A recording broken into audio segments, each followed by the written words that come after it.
Assalamualaikum warahmatullahi wabarakatuh. Salam SHMH, Sinau Hukum, Melek Hukum.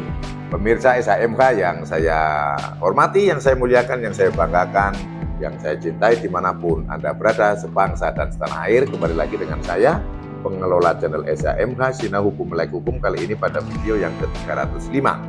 Dan kita akan membahas pasal 508, dan pasal 508 ini masih masuk pada bab 27 Undang-Undang Nomor 1 Tahun 2023 atau yang biasa kita sebut dengan KUHP, dan yang akan berlaku mulai nanti 2 Januari tahun 2026.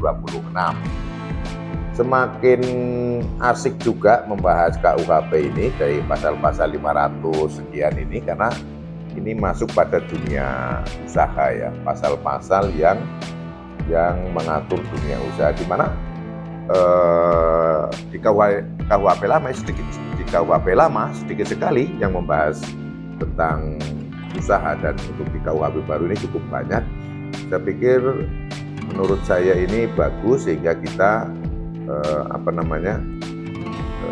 mempelajari ini sebelum ini berlaku, sehingga publik atau seluruh kita warga negara Kesatuan Republik Indonesia bisa paham, oh ternyata sudah tidak diatur di undang-undang khusus lagi gitu kan. Sebagaimana pernah saya sampaikan, bahwa kadang kalau ada kasus-kasus yang terkait, mohon maaf ya, banyak sekali kok kita yang tidak ngerti bagaimana undang-undang yang mengatur tentang perniagaan, perdagangan, anti monopoli, kemudian undang-undang pemberantasan persaingan usaha tidak sehat, undang-undang tentang pangan, itu memang kan undang-undang yang mohon maaf kurang populer, apalagi undang-undang yang mengatur tentang sebuah perusahaan. Rata-rata di benak pikiran kita itu rata-rata kalau udah berbicara perusahaan itu ya privat atau perdata kan gitu kan. Dan ternyata tidak seperti itu. Jadi tidak semua pelaku usaha itu tidak semua kegiatannya itu perdata kan.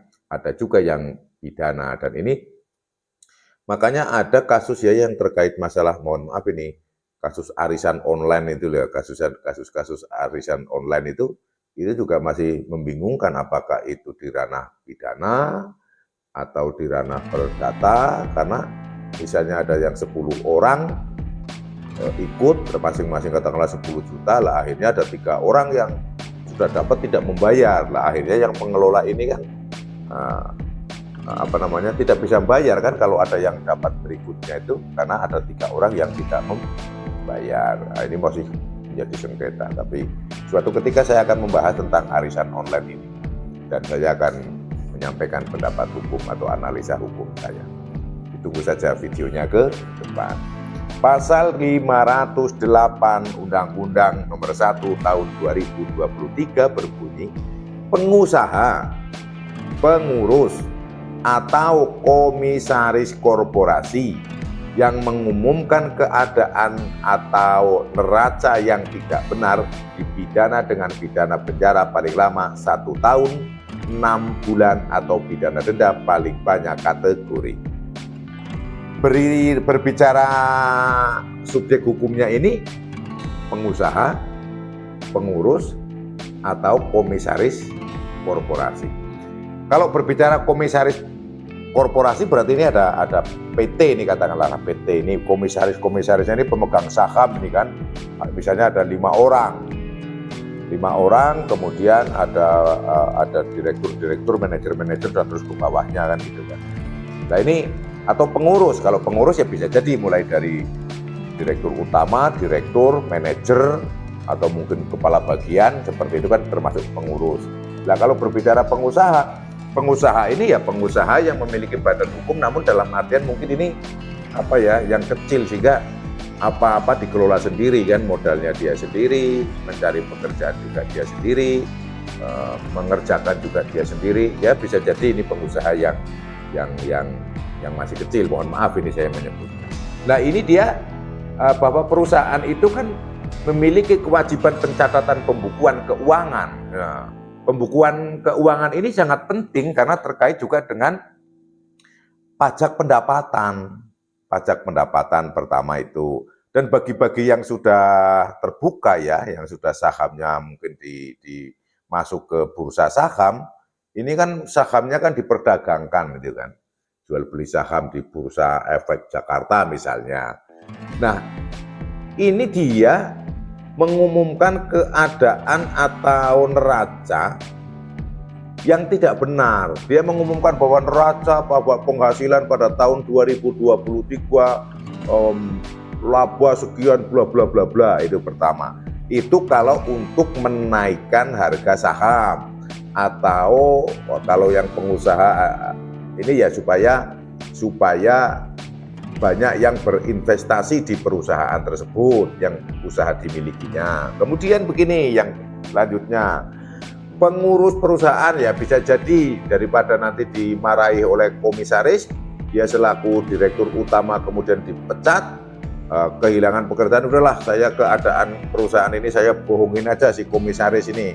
Padahal tidak punya uang, saldo sudah tidak ada, tapi ngakunya punya saldo, seperti itu. Jadi takut dipecat, biar seolah-olah perusahaan itu sehat itu ya, biar seolah-olah perusahaan itu untung, nah, sehingga komisarisnya seneng, sahamnya bisa naik, itu seperti itu. Kemudian terkait pajak, nah kadang pajak ini kan ada namanya pajak pendapatan ya dari pengusaha. Misalnya modalnya dia 1 miliar, dalam 1 tahun dia kena mendapat pendapatannya itu 1 miliar, berarti kan ada 2 miliar. Nah ini yang 1 miliar ini kan pendapatan, kan dia kena pajak pendapatan. Wah kok besar sekali kan pajak pendapatannya kan, kalau 1 miliar katakanlah 11%, berarti kan 110 juta rupiah katakanlah, ini 11% pajaknya.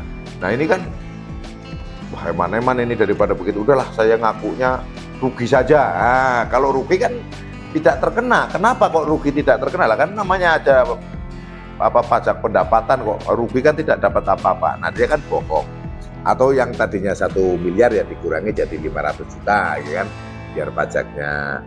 Nah ini yang kadang untuk menjadi persoalan dengan petugas-petugas yang sering terjadi kasus korupsi itu, pajak itu ya di sini bargainingnya kan. Kalau dia jujur, dicek penghasilannya 1 miliar kena pajak 110 juta, ini contoh ini kan. Nah, udahlah daripada bayarnya terlalu banyak 110 juta, udah dibikin 100 juta saja kan, akhirnya cuma bayar 11 juta. Nah, nanti sisanya bagi-bagi kan, masih ngasih yang audit, masih ada keuntungan pengusahanya juga. Nah, ini kan yang pada jeblok itu pada kasus-kasus itu kan seperti itu kurang lebihnya gitu kan. Yang jelas ada manipulasi lah, kalau namanya orang manipulasi kan seperti apa namanya, apapun caranya kan bisa kan, dan jalannya itu kan 1000 macam cara kan, tak terhingga kan. Dan ini dihukum pidana dengan pidana penjara paling lama 1 tahun 6 bulan atau denda paling banyak 50, kategori 3 ini berarti paling banyak 50 juta. Intinya pengusaha, pengurus atau komisaris korporasi mengumumkan keadaan neracanya itu tidak benar. Tidak benar berarti ada yang benar disembunyikan. Berarti apa? Pembukuannya double. Pembukuan yang benar dan pembukuan yang tidak benar. Ya ini yang sering kan. Makanya kadang ada pengusaha nakal yang dikejar-kejar oleh petugas pajak kan seperti itu. Kemudian ada juga yang kong kali kong, akhirnya terjadi kasus itu kan, ada kasus korupsi, gratifikasi terkait pajak, akhirnya ditangani oleh aparat penegak. Intinya itu aja ini untuk yang pasal 508 KUHP baru ini. Nah ini saya juga menitipkan pesan juga kepada aparat penegak hukum, khususnya penyidik ya, karena penyidik dari Kepolisian Negara Republik Indonesia itu kalau yang sering ini kan masuknya ini kan ke tindak pidana kriminal khusus. Mungkin kalau yang level-level di Polda ada persoalan karena sudah ada direktorat tersendiri. Namun kalau yang di Polres, di Polsek, saya pikir harus belajar ini untuk mempelajari hukum-hukum terkait perusahaan, hukum-hukum terkait dunia korporasi. rasi. Karena berbicaranya udah mulai pembukuan ini, jelimet angkanya, neraca, pembukuan, pengeluaran, kemudian pendapatan, pajaknya berapa, kan? Ya itu harus benar. Ya walaupun dalam hal ini penyidik bisa meminta bantuan ahli atau dari petugas BPK atau BPKP yang bisa melakukan audit. Namun saya pikir harus menguasai juga ini tentang disiplin ilmu usaha atau perusahaan dan disiplin ilmu penghitungan keuangan atau neraca keuangan. Itu yang bisa saya sampaikan pada video yang ke-305 membahas pasal 508 KUHP. Semoga bermanfaat. Apabila ada hal yang salah yang saya sampaikan, yang keliru yang saya sampaikan, mohon dimaafkan dan dimaklumi. Berikan kritik dan saran yang membangun melalui kolom komentar di bawah video SHMH. Terima kasih yang sudah menonton dari awal sampai akhir, bahkan video yang pertama sampai ke video yang ini dan seterusnya. Bagi yang belum subscribe, tekan tulisan subscribe pada layar YouTube Anda agar selalu dapat mengikuti update dari channel yang kita cintai bersama ini. Salam SHMH, Zina Hukum, Melek Hukum. Wassalamualaikum warahmatullahi wabarakatuh. Terima kasih.